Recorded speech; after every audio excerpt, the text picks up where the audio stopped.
So, what is the name of this chemical? Calcium chloride.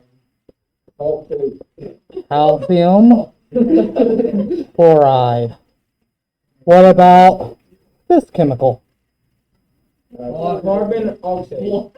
No, carbon oxide. It's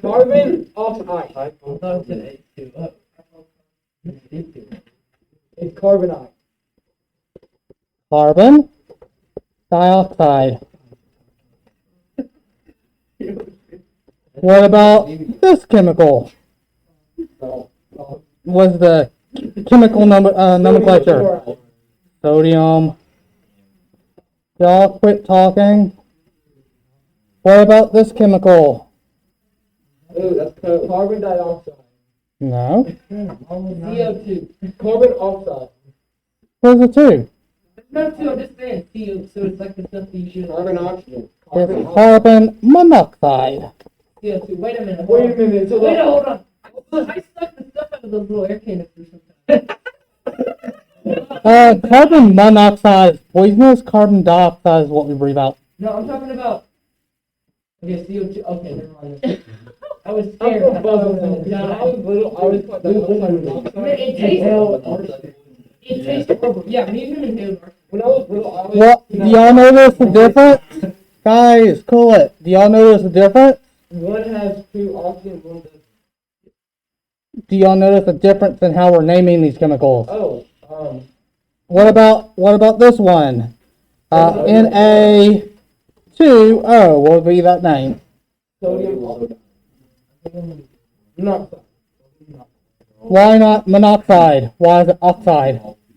Yeah, well, Let's do the number two. What about The substrate. this chemical? Nitrogen oxide. Dinitrogen monoxide. Why isn't this disodium monoxide? It's not sodium. It's not. Guys, stop talking about non-related stuff. Talking about. So, what is the difference between the left-hand side chemicals and the right-hand side chemicals? How can I group them? They have two different metals. These have two. They all have two different elements. No, but the CA. Why do the ones on the left have different names from the one on the right? Because they don't have the proper. Come on, this should be screaming at y'all. What are the elements on the left? There's like 42 genders of elements. And they're positive. They classify as sodium oxide and mineral oxide. Ionic compounds. We have a metal with a nonmetal. A metal with a nonmetal. A metal with a nonmetal. Where we have two nonmetals, these are called covalent bonds, or compounds. They have a completely different naming scheme. So you have to know whether or not the chemical is going to be ionic or covalent before you name it. So what is a covalent bond? Let's review ionic. Ionic bond is what? What is the bond? What actually is it? Oh, that's covalent. It's when the electrons are fully transferred.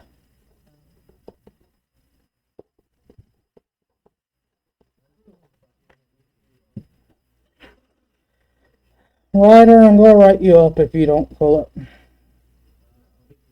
It's when the electrons are fully transferred, are given / taken,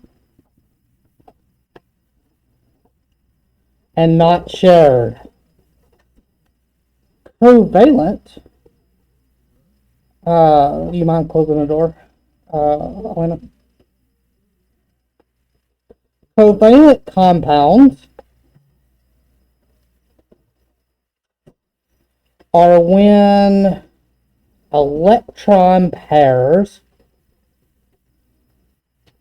are shared amongst atoms.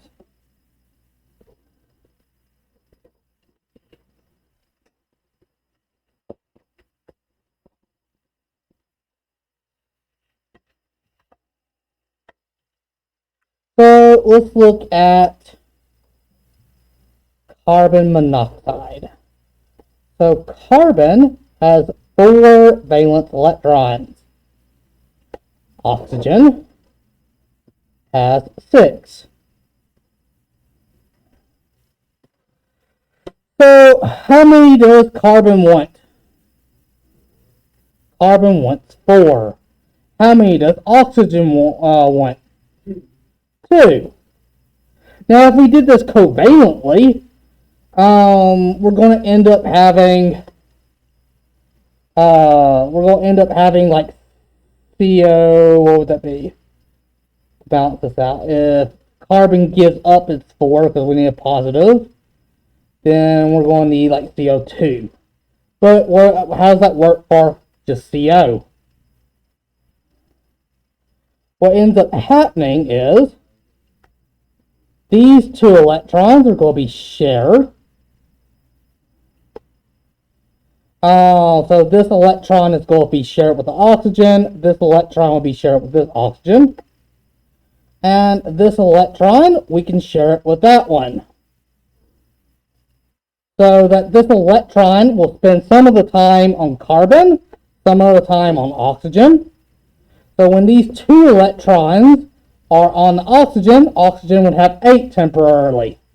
And when these 2 are over here on carbon, it will have 6, which is not right. It needs how many? 8, right, in total. So oxygen will occasionally give up 2 of its electrons and share it with carbon 2. And what we end up having is something that looks like this.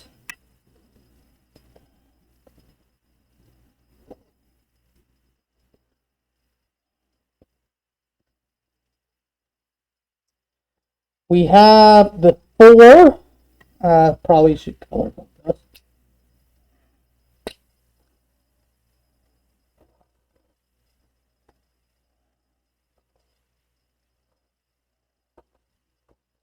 So the 4 electrons from carbon. And we're going to end up having the 6 electrons around the oxygen. These 6 in the middle will be shared amongst the carbon and the oxygen. And we usually do pairs, and they always come in pairs. You write them with lines. You might have seen the symbol before. This is the chemical formula for carbon monoxide. What would carbon dioxide look like?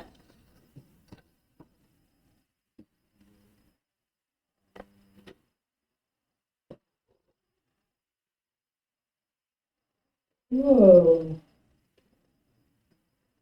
So we're going to need 2 oxygens, and they all want 8 around it.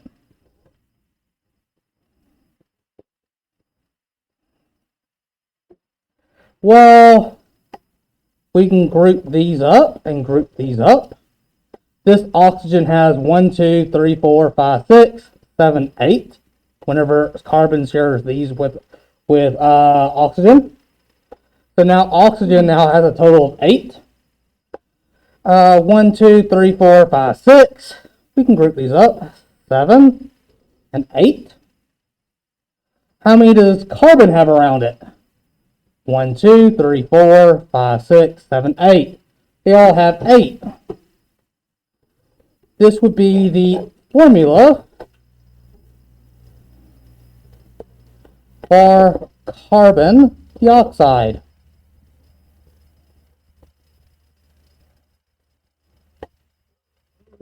We have a double bond here and a double bond here. On carbon monoxide, we have a triple bond, like that.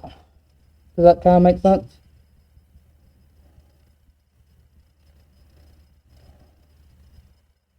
So this line represents 2 electrons. We usually don't care where the original electrons come from. Going back to this more color-coded one, we saw that the oxygen is sharing 4 of its electrons, and the carbon is only sharing 2 of its electrons. These lone pairs outside, anyone want to guess what they're called?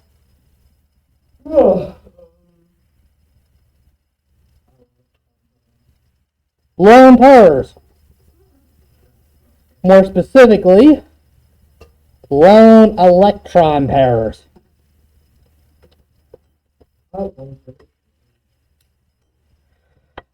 These are actually very important in determining geometry.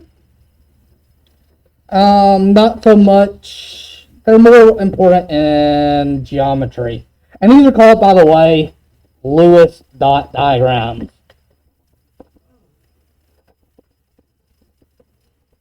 We're actually using them to build compounds and shapes.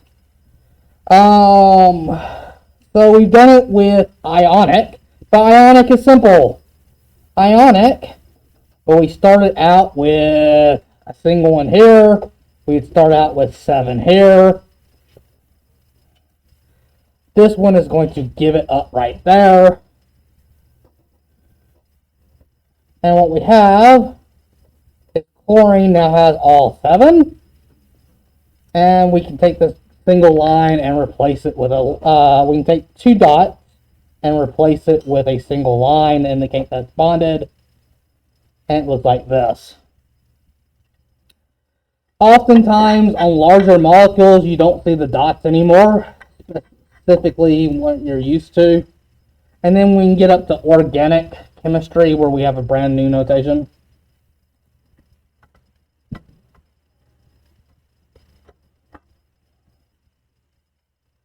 So what would be the Lewis dot diagram for H2O? First of all, oxygen wants to have how many electrons around it? 8. What about hydrogen?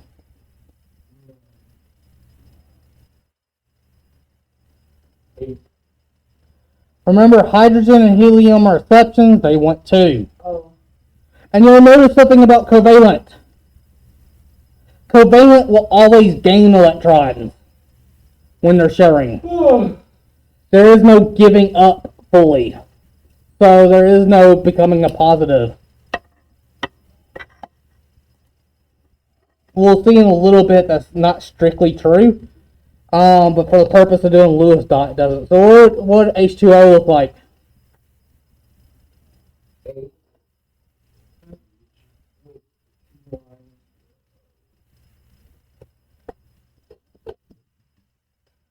So we have 2 missing holes. Right here. Right here. This could be shared. These 2 electrons could share to do that. You can think of it like this, where I'm going to slam these together, and likewise over here, I'm going to slam these together. This is the dot for the hydrogen, and this is the dot for this hydrogen. And if you have 2 dots on one side, you simply replace them with a single line. This is the shape, or this is the Lewis dot structure for H2O. What would its name be?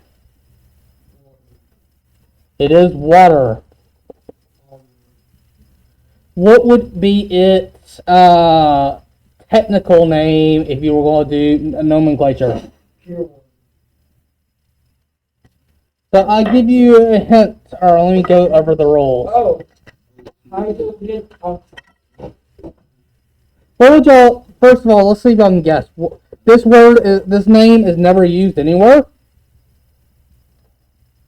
What would y'all think this would be? But how would you name, what would you think the rules for naming the chemical? Like NaCl, we always say it's NaCl or table salt, but its technical name is sodium chloride. It is dihydrogen monoxide. So, here's a funny story for you guys. Yes. Would that be fun? What, this? You said everything was No, I said all the ionic ones. Is it ionic? So, a bunch of high school students went up and sent a letter to their mayor. They listed the dangerous effects of dihydrogen monoxide. As little as a teaspoon inhaled would kill you, i.e. drowning. It is the primary component in acid rain. It is used as a nuclear waste product that is dumped into our water. That's my question. Let me look up some of the more. Who would just look at water back? It contributes to the erosion of our natural landscape. It may cause severe burns. If you heat it up and boil it and then touch boiling hot water, it will burn you. It contributes to greenhouse effect. Another naming scheme is known as hydroxyl acid. It accelerates corrosion and rusting of many metals. It can cause electrical failures and it decrease the effectiveness of automobile brakes. Has been found in tumors of terminally cancer patients. Every cell in your body has water in it. It is an industrial solvent and coolant. It is made in the production of styrofoam and is a fire retardant. It has also been used in cruel animal research and helps to distribute pesticides. Even after washing, it was still found in trace amounts. Contaminated clothing. It has also been an additive in certain junk foods and other products. So they banned the chemical. Until about a week later, when lawyers went, and y'all keep y'all's mask up. Lawyers went, you can't ban water. But the mayor had no clue what this chemical was. He just saw the word dihydrogen monoxide. Daniel? He didn't know di means two hydrogen, mono means one, so H2O. It's important to know how to go from a chemical name to a formula and be able to recognize it. But let's see. Several students,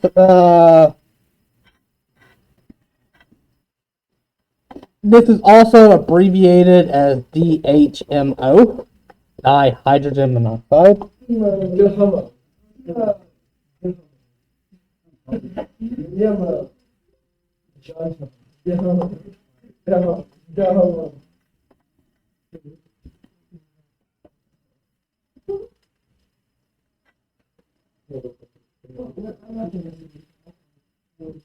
You said no. So, here's the naming rule for covalent. And note, this is for covalent compounds only.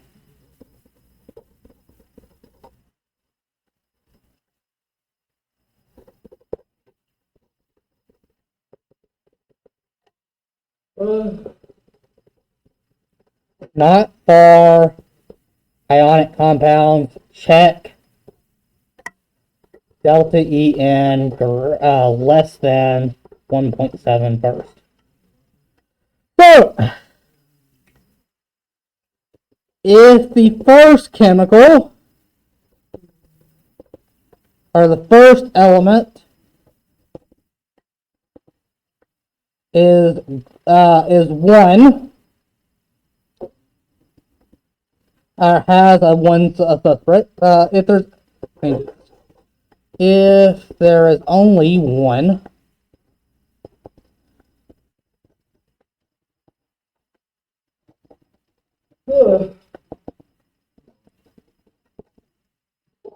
don't put mono. Is it mono disease? If it's not the first,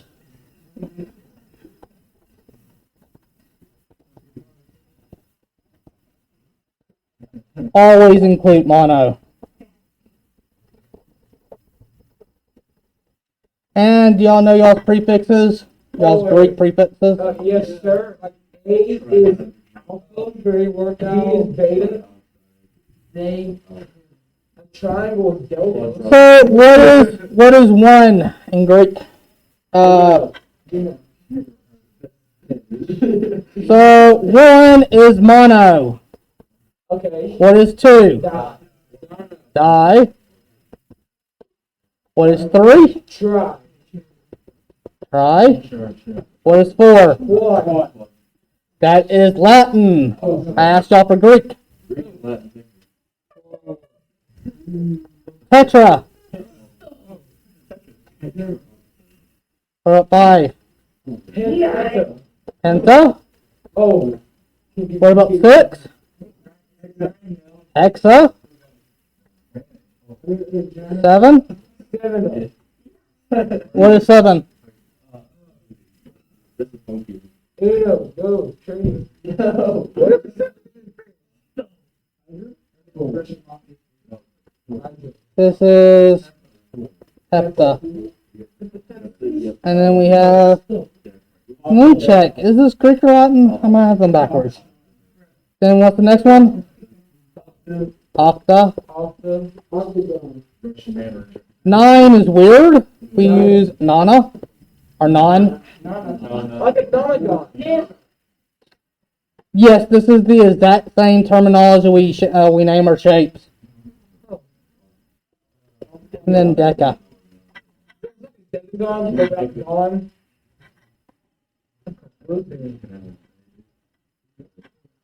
The first.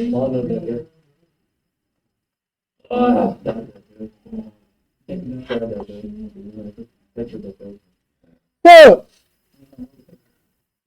let's do this chemical.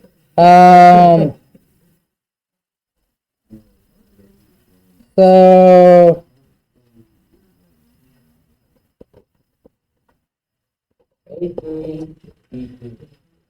what would this be called? Hydrogen bond. Hydrogen diphosphide. We still do the IDE ending. So we still do the IDE ending. What if it was HP? It would be helpful. What would this be called? Oh, monohydrogen. No, that's my point. This doesn't exist. Hydrogen. But we never put mono on the first term. Hydrogen monophosphate. So yes, but we always include mono on all the other terms. And it'd be phosphide. Cody, John, quit talking about non-chemistry stuff. No, I want to get.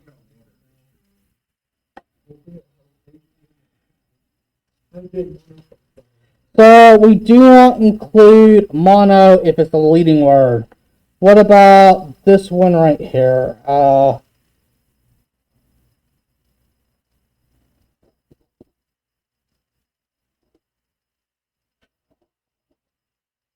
I'm just making up letters. These don't really exist. Hydrogen. So if we have multiple ones,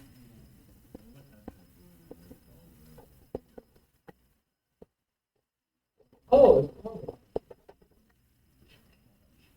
so we omit mono on the front.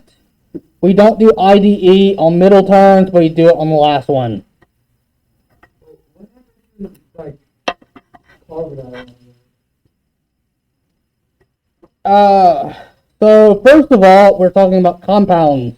That's an ion. Ions have their own naming scheme. We also have naming schemes for acids.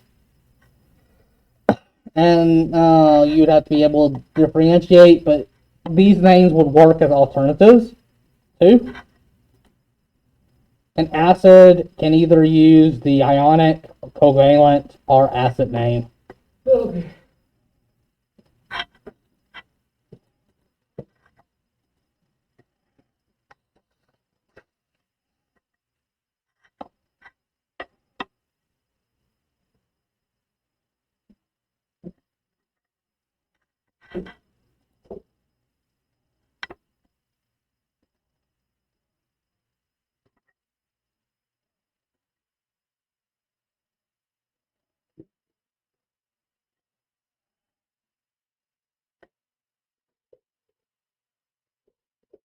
So what's this name? Phosphorus trichloride. Arian Wilson, Trevin Nelson, somebody else.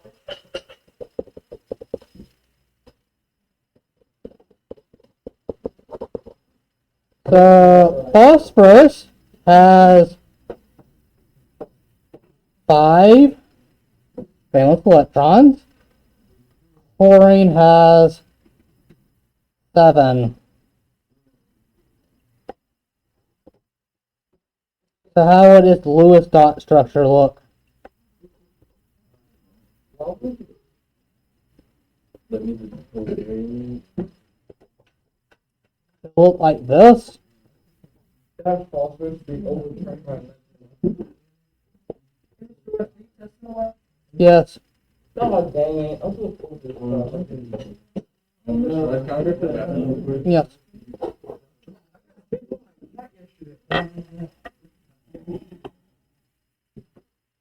Let me give you a curveball. What is this one called? Oh, nitrogen trihydrogen. Ammonia. They were so ready. It is technically called nitrogen trihydride, You know, but no one uses that word, just like no one uses dihydrogen monoxide for water. I can't hit a curveball. Alright, what about this one? Oxygen. Oxygen. This is just elemental oxygen. I mean, Oxygen is a diatomic molecule. It's always found in nature as O2.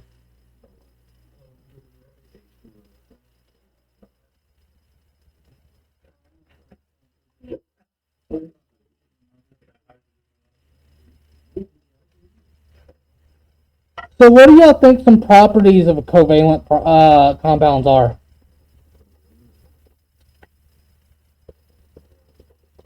two non-metals. So it's usually a combination of nonmetals, not just 2 nonmetals. Usually there are several.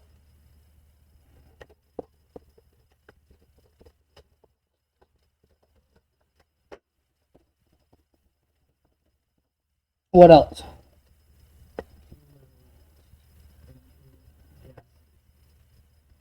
They're going to be, think of our ionic compounds, they're going to be opposite.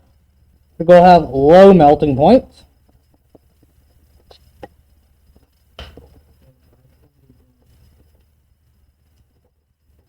Melting point is the same thing as freezing point.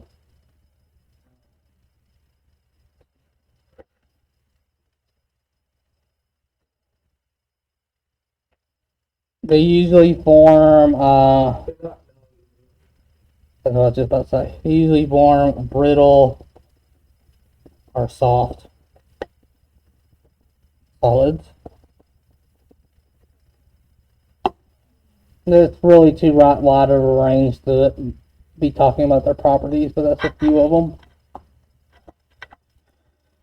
them. Basically, you can only have a few certain ionic, but you can have a whole wide range.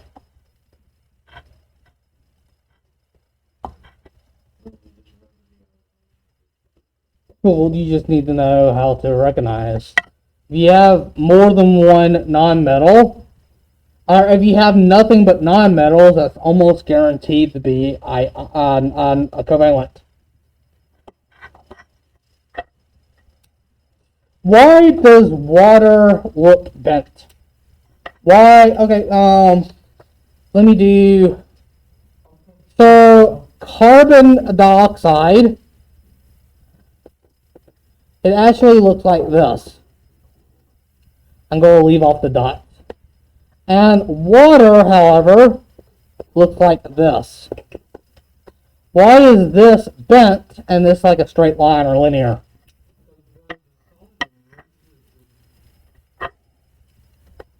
I draw the dot.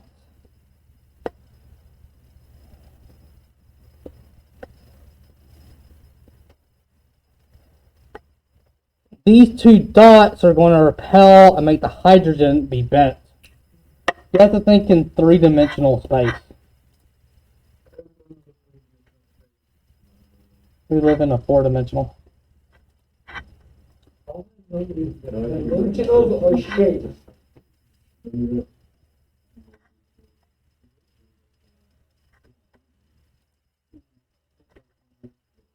So, how many bonds does water have?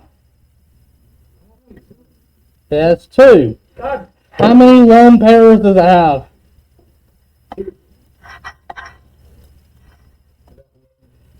So here is a molecule with two bonds. Let's add in two lone pairs. And we see that these lone pairs are going to push the bonds farther away, giving it this bent shape. Yeah.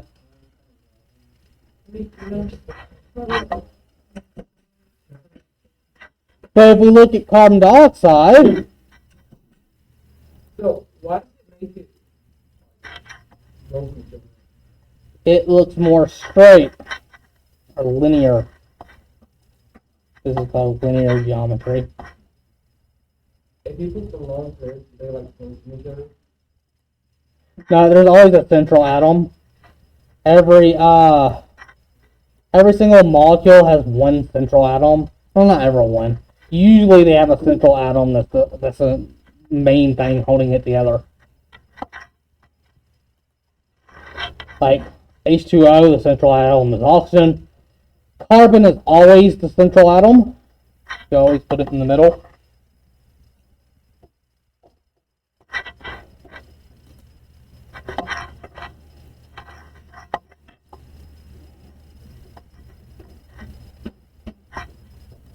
Do y'all believe some molecules actually look like T-shapes?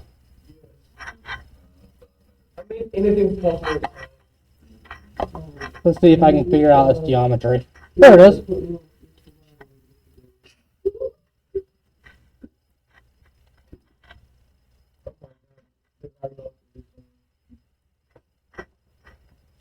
We also have, if I can remember it,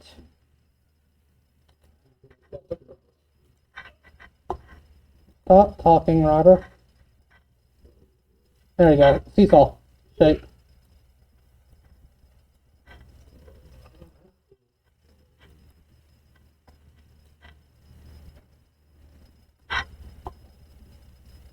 So you can get weird geometries on molecules.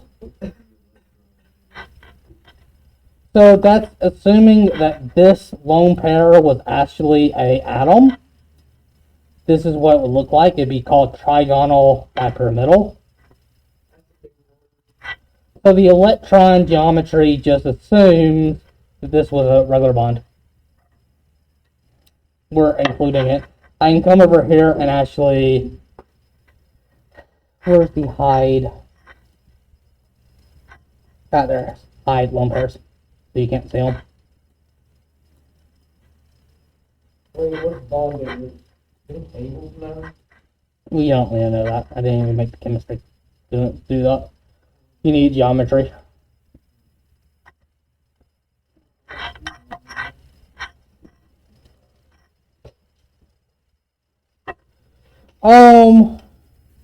Once you get into very large chemicals, you can have two chemicals that have the exact same structure, but they're mirror images of each other. Just like your left hand is not the same as your right hand because they don't match up. But they look identical. And we have proteins in our body that only accept like one form of it.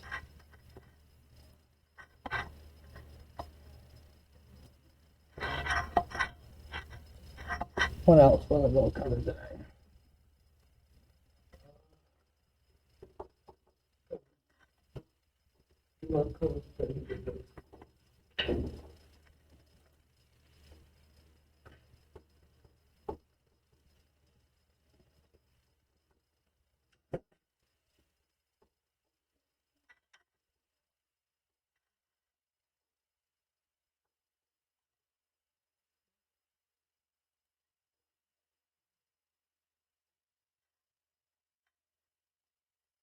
Will be the formula for diphosphorus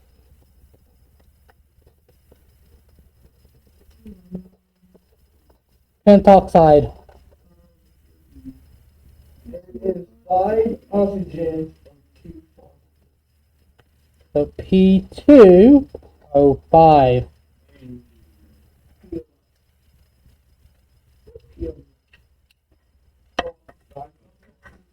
I'm stupid. I'm retarded. Even I It's not feel up. It's your number. I don't have a toe. What happened to the, like, that back in the day when they didn't have no boxes? They've always had no boxes. They just throw it on your front foot. That's better. You put it in my foot. That's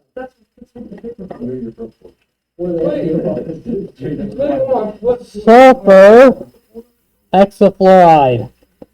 1 sober and 5.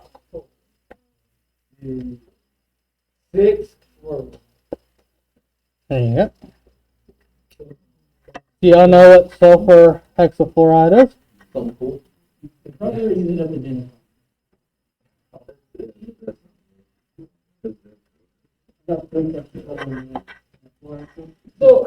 Have y'all never heard of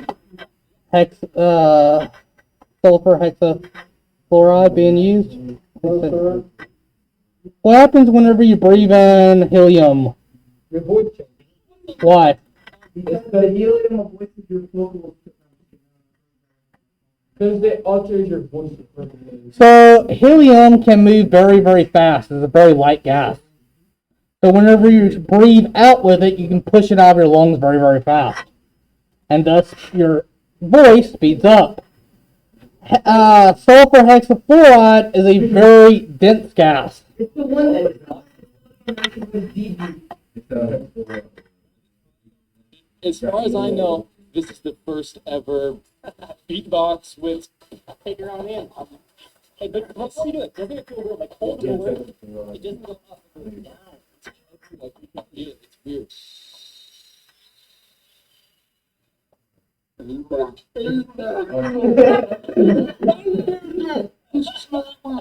This is insane. Is this real life? Is this real life?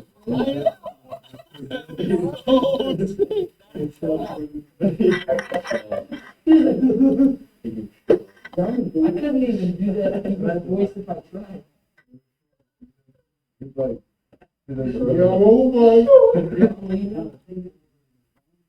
where do you get sulfur?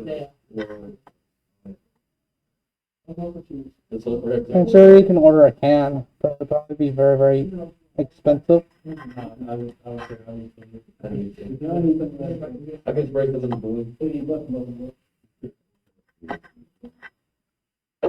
is a tank full of gas. There's sulfur hexafluoride. Hopefully this doesn't have any bad language in it.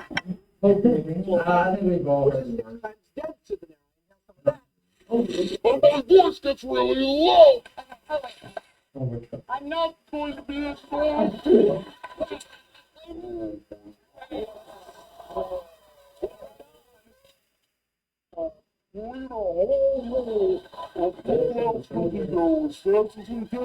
not going to be.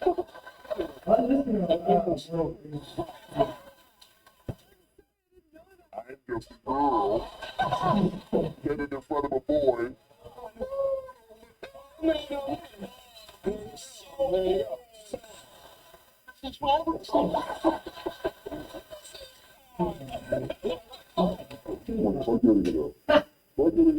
You're trying to seduce me, aren't you? Somehow I'm still funny. It's scientific. Definitely sulfur hexafluoride.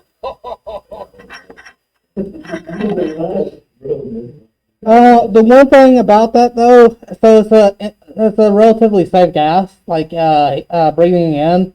You don't get any oxygen while it's in your lungs. It kills your brain cells. No, it doesn't. That's what my mom said. That's why I always thought it was. So it's like holding your breath. The thing is, it's very, very heavy. So it's not like water. When you get water in your lungs, you have to sit there and cough it out. But like you have to actually put a lot of effort into forcing it out of your lungs. You just turn upside down and you just breathe. I don't think that would actually You're a genius, work Cody. too well. But the force of gravitation would It would help a little bit. pull the air out of your body. All right, that's it for today.